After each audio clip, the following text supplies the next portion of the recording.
وہ شروع ہی سے ہوا ہے، اور بعد میں زمانوں کے امتیاز کے لیے نیر آسمان کے لیے بنایا ہے تاکہ امتیاز ہو جائے، پھر جو ہے ان کو مقرر کر دیا اکبر، اور جیسے چاند اور سورج کو، جیسے میں نے پہلے کہا آپ سے.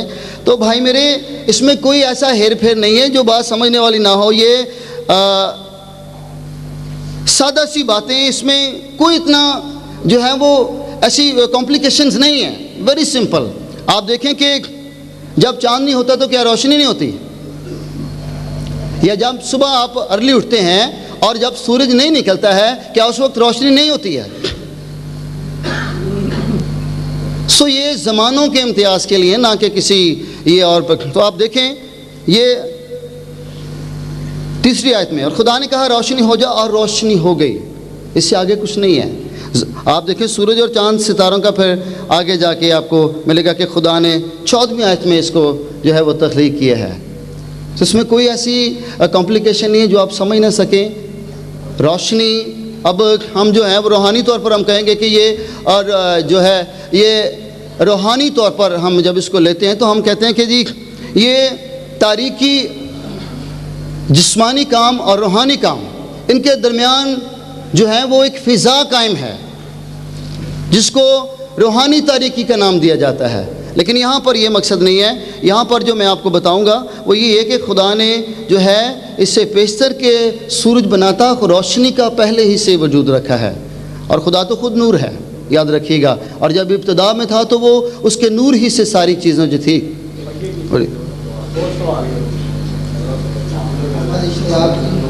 کوشچن ہے کہ سنا ہے کرسچن مذہب میں جو طلاق کا کنسیپٹ ہے وہ ایسے ہے کہ طلاق نہیں ہے، جبکہ ہر مذہب میں 3 طلاقیں ہوتی ہیں، اور وہ کسی بھی کوئی بھی مذہب ہو، ہندو ہو یہودی ہو.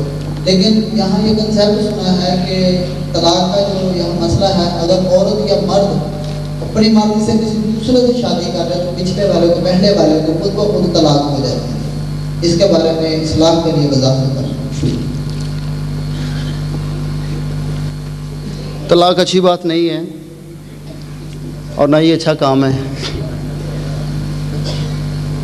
میں بھائی طلاق کی بات آپ نے کی ہے، جو خدا نے پہلی کتاب تخلیق کی ہے اسی کتاب میں لکھا ہوا ہے کہ جس کو خدا نے جوڑا ہے اسے کوئی جدا نہ کرے.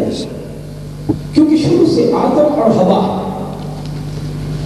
خدا نے تخلیق کیے، کیونکہ پہلے آدم کو بنایا، پھر اس کی فصل میں سے ایک کو لیا. بائبل مقدس بیان کرتی ہے کہ اس کے سامنے حوا یعنی کہ عورت نالی بنا کر لے کے آئی، تو اس نے کہا کہ یہ میری ہڈیوں میں سے ہڈی اور میرے گوشت میں سے گوشت ہے. شکریہ. طلاق کا کوئی بھی اندیشہ نہیں ہے، کیونکہ میرا مذہب بائبل مقدس میں لکھا ہے کہ جس سے خدا نے جوڑا ہے اسے کوئی جدا نہ کرے. بھائی نے جو بات کی ہے چند لفظوں میں ختم کروں گا. طلاق بائبل مقدس میں بالکل نہیں ہے. ایک ہی صورت ہے. اگر ہم کسی کی بیوی میں اس میں کریکٹر میں کوئی خرابی ہے، وہ اچھی نہیں ہے، اگر بد زبان بھی ہے تو پھر بھی طلاق نہیں ہے. اگر وہ بندے نالوں تگڑی ہے تو پھر بھی نہیں ایسا معاملہ کوئی. صرف ایک ہی صورت ہے، اور وہ ہے کہ اگر اس کا کریکٹر اچھا نہیں ہے تو اس کو طلاق ہو. بائبل کہتی ہے اس کے بارے میں کہ سوائے بد چلنی کے، بد کرداری کے اور کوئی وجہ نہیں ہے. اور طلاق کا تصور جو ہے یہ تو بڑی خوفناک چیز میں سمجھوں گا کہ ایک بہت بری اسپرٹ ہے جو اس وقت، میں یہ نہیں کہتا کہ کرسچن میں طلاق نہیں ہوتی، پورے آپ دنیا کو آپ دیکھ لیں، پوری ورلڈ میں آپ جا کے دیکھ لیں، آپ کو یہ بیرہ روی ہے. یہ ایک بیرہ روی ہے، جسمانی بیرہ روی کہہ لیں یا روحانی بیرہ روی کہہ لیں. تو دونوں صورتوں میں انسان جب بیرہ روی کا شکار ہوتا ہے تو ایسے کام جو ہیں بڑے بڑے کام ہوتے ہیں. لیکن بائبل میں کلام مقدس میں لکھا ہے ملاکی کی کتاب میں کہ کیا خدا کے پاس اور روحیں نہیں تھی، پھر اس نے ایک ہی کو کیوں پیدا کیا؟ سنیے غور سے، خاص بات جو کہنے والا ہوں، تاکہ خدا ترس نسل پیدا ہو. تو یاد رکھیے گا اگر ایک ہی بیوی ہے تو اس سے اچھی نسل پیدا ہوگی. میں نے بائبل مقدس میں سے دیکھا، میں نے دنیا میں دیکھا، 36واں سال ہو گیا مجھے دنیا میں آئے ہوئے، اور میں نے دیکھا جہاں بیویوں کی کثرت ہے وہاں بچوں میں بے روی ہے. اور بائبل مقدس اسی لیے کنڈیم کرتی ان ساری چیزوں کو کہ کیا خدا کے پاس اور روحیں نہیں تھی؟ ایک ہی کو کیوں پیدا کیا؟ اچھی نسل کے لیے میں تو یہ کہوں گا کہ کوشش کریں کہ ایک ہی بیوی پر اتفاق کریں، یہ زیادہ اچھا ہوگا جیسے بائبل کہتی ہے. اس لیے ہمارے ہاں بائبل کہتی ہے موت کے سوا کوئی اور چیز جو ہے وہ جدا نہیں کر سکتی. ہمیں تو ایسی اجازت نہیں ہے، شاید اسلام میں ایسا ہے لیکن بائبل مقدس میں ہمیں سختی سے منع کیا گیا. اگر ہم ایسا کرتے ہیں تو وہ زناکاری اور بدکاری کے مترادف ہیں. اور باقی برے اچھے لوگ آپ کو پتہ ہے کچھ لوگ مانتے ہیں، قرآن میں بھی ایسا ہے، جیسے ابھی میمن صاحب نے بہت لمبی چوڑی تقریر کی ہے، اس میں اگر ہم ساری باتوں پہ عمل کریں گے تو پھر ہی ہم اسلامی ہوں گے، پھر بھی ہم مسلمان ہوں گے. اگر سب لوگ کرسچن جو ہیں وہ اگر بائبل مقدس کی باتیں مانتے ہیں تو میں سمجھتا ہوں کہ کبھی ایسی کو بدی نہ ہو اور کبھی گھروں میں خرابیاں نہ ہوں، کسی بیوی کا دل ازاری نہ ہو، کوئی شوہر جو ہے وہ کبھی بھی جو ہے وہ دوسرا سٹیپ نہ لے اگر یہ تصور ہمیں سے ختم ہو جائے گا. کلام مقدس کے مطابق، بائبل کے مطابق، انجیل کے مطابق طلاق کا کوئی تصور جو ہے وہ بائبل مقدس میں سوائے بد کرداری کے اور کوئی تصور نہیں ہے. مجھے اگر آپ اجازت دیں تو طلاق کے حوالے سے مجھے بائبل لمبا ہو جائے گا کام، ٹھیک ہے نا؟ ہم نے سنا آپ کو، ٹھیک ہے پلیز. السلام علیکم. محمد حسین مدنی شیخ محمد حسین میمن صاحب سے میرا یہ سوال ہے، اس بات کی ذرا وضاحت فرما دیں جیسے پہلے مسیح برادری کے رہنما باسو صاحب نے یہ بات کی تھی کہ دین ایک نہیں ہے، دو ہے، تین ہے، چار ہے. کیا دین ایک ہی ہے؟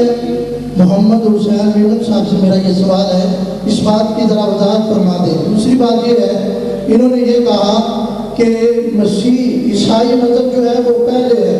کیا دین اسلام پہلے تھا یا عیسائی مذہب پہلے ہے؟ جب اللہ کے رسول صلی اللہ علیہ وسلم اس دنیا کائنات میں مبعوث کیے گئے، تمام رسولوں کی، نبیوں کی رسالت منسوخ ہو گئی تو اللہ کے رسول صلی اللہ علیہ وسلم پر تمام دنیا کا ایمان لانا فرض ہو گیا ہے. اس بات کی بھی وضاحت کریں. اور جیسا کہ پہلے مسیح برادری کے رہنما طلاق کے متعلق کہہ رہے تھے، کوشش کرنی چاہیے کہ ایک شادی ہو. جب قرآن اور حدیث اس بات کی اجازت دے رہے ہیں کہ 4 شادیاں ہوں تو اس حوالے سے بھی ذرا وضاحت فرمائیں.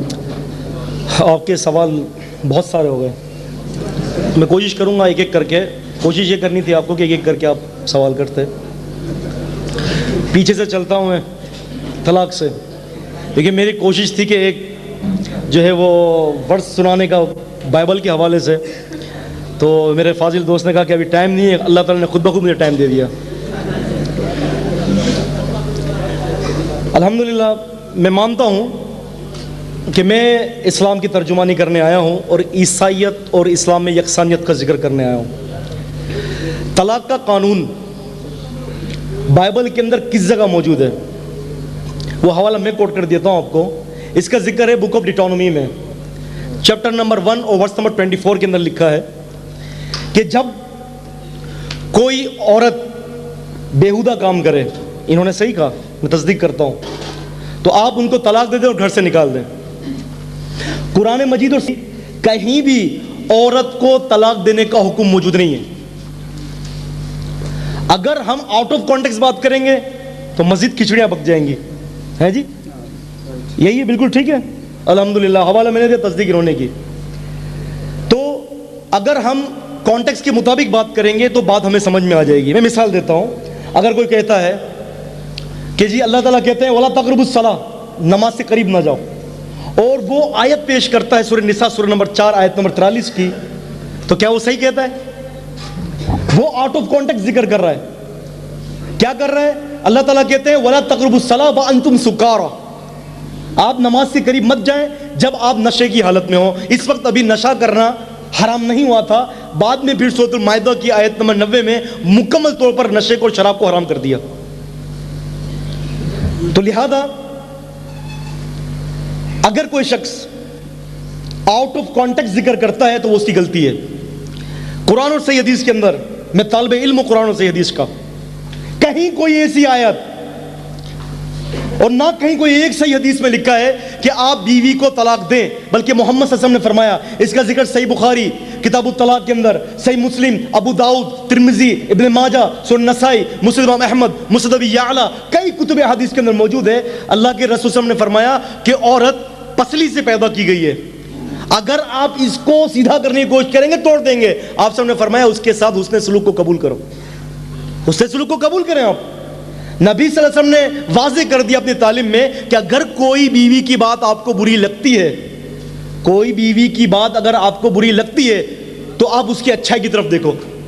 اور قرآن مجید سورہ نساء سورہ نمبر 4 کے اندر اور آیت نمبر 15 میں اللہ تعالیٰ نے واضح کر دیا کہ آپ اپنی بیویوں کے اندر، اس کی نشوز کے اندر، اس کے اندر کوئی غلط کام دیکھیں تو اللہ تعالیٰ فرماتے ہیں کہ ان کو گھروں میں بند کر دو، حتیٰ یجعل اللہ لہن سبیلا، یہاں تک کہ اللہ تعالیٰ ان کے لیے کوئی سبیل مقرر نہ کر دے۔ محمد صلی اللہ علیہ وسلم فرماتے ہیں، سنن ترمذی کی حدیث ہے، حدیث نمبر 2021، آپ نے فرمایا کہ یقیناً اللہ تعالیٰ نے ان عورتوں کے لیے سبیل مقرر کر دی جو خاوند کے ہوتے ہوئے زنا کرتی ہیں۔ اللہ کے رسول نے فرمایا کہ ان کو آپ چھوڑ دیں، آپ اپنے نکاح میں نہ رکھیں۔ تو شریعت نے اس بات کا ذکر کیا کہ جو عورت اس کے کردار کے حوالے سے خرابی ہو، اس کے نشوز کے حوالے سے خرابی ہو، وہ اپنے خاوند کی نافرمانی نہیں بلکہ اپنے خاوند کی جو رائٹس ہیں، جو حقوق ہیں، جسمانی حقوق، وہ کسی اور کو دیتی ہے، تو اسلام آپ کو حکم دیتا ہے کہ آپ اس کو چھوڑ دیں۔ اور اسلام ایک واحد ایسا دین ہے جس نے آپ کو ایک شادی کی اجازت دی ہے۔ آپ کو معلوم ہے، واحد ایک ایسا دین ہے جس نے آپ کو ایک شادی کی اجازت دی ہے، اور آپ کو 2 یا 3 یا 4 شادی کی اجازت کب دی، وہ انشاءاللہ میں نے اپنی تقریر کے اندر بیان کیا ہے کہ اسلام پر اٹھائے جانے والے اعتراضات کے جوابات یوٹیوب کے اوپر میری تقریر موجود ہے، آپ سن سکتے ہیں۔ تو ابھی موقع نہیں ہے، ورنہ اس کے اوپر ایک لمبی چوڑی تقریر ہے کہ 4 شادیوں کی اجازت کیوں ہے، لمبی چوڑی تقریر ہے۔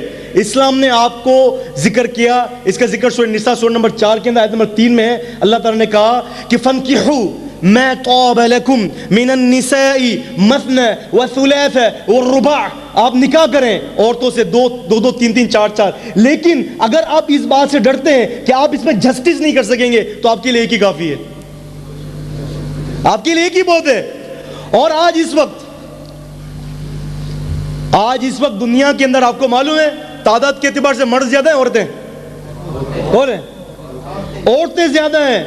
اور کئی کتابوں کے اندر لکھا ہے، میں نے بتایا نا اس سے تقریر کی ہے، ابھی موضوع نہیں ہے ورنہ اس پہ لمبا لیکچر ہو جائے گا، پھر آپ کہیں گے ٹائم نہیں ہے، ٹھیک ہے نا۔ کئی کتابوں میں لکھا ہے کہ اس وقت دنیا امریکہ کی جو پوزیشن ہے، دنیا کا سب سے زیادہ ترقی یافتہ ملک کون سا ہے؟ امریکہ ہے۔ امریکہ کے اندر 80 لاکھ عورتیں ایسی ہیں جس کے نکاح کے لیے مرد نہیں ہے۔ یہ میں نہیں کہتا کہ آپ بولیں حسین بھائی نے یہ کہہ دیا، میں نہیں کہتا۔ اب اس کا علاج کیا ہے؟ اس کا علاج قرآن نے ذکر کیا ہے۔ لازمی سی بات ہے کہ اگر آپ قرآن کے اس آیت پر عمل نہیں کریں گے، مثنی و ثلاث و رباع، 2 2 3 3 4 4 عورتوں سے نکاح کرو، تو 2 چیزیں ہیں، یا تو وہ بیچاری عورت جو کہ عمر بیتتی جا رہی ہے اور کوئی مرد نکاح کے لیے نہیں ہے، یا تو وہ پھر پبلک پراپرٹی بنے گی یا بیچاری بوڑھی ہو جائے گی۔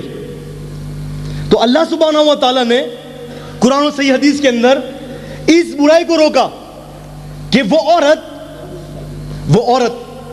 برائی سے بچے، اور بائبل نے بھی ذکر کیا کہ برائی نہیں کرنی چاہیے، گندے کام نہیں کرنے چاہیے۔ قرآن بھی یہی کہتا ہے کہ گندے کام نہیں کرنے چاہیے اور آپ اچھائی کی طرف آئیں۔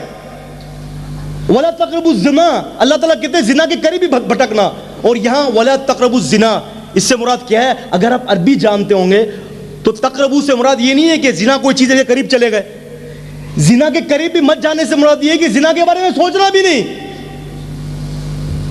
اپنے ذہن کو بالکل صاف رکھو۔ تو الحمدللہ قرآن سے حدیث اس وقت پوری انسانیت کے لیے سولوشن ہے، پوری انسانیت کے لیے، اور یہ حکم اس وقت کی ضرورت ہے، اور اسلام سلامتی ہے، ان کا پہلا سوال تھا۔